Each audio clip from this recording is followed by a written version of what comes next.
Hello ছোট্ট বন্ধুরা, সবাই কেমন আছো? আশা করি সবাই ভালো আছো।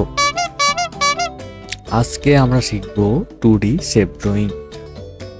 চলুন শুরু করা যাক।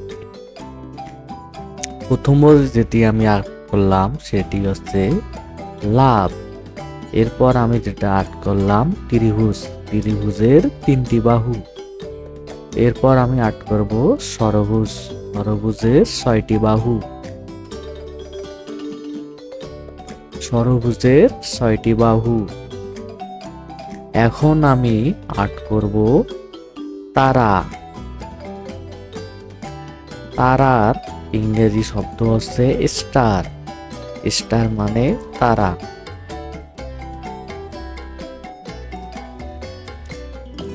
এখন আমি আর্ট করব চতুর্ভুজ। চতুর্ভুজ, চতুর্ভুজ দেখতে সার্কানিয়া, চৌথাকার। এরপর আমি আর্ট করব বৃত্ত। বৃত্ত দেখতে গোলাকার, গোলাকার দেখতে বৃত্ত। তো চলুন বন্ধুরা, এবার রং করা যাক। তো প্রথমেই আমি রং করব লাভ। লাভ আমি রং করব লাল রং দিয়ে।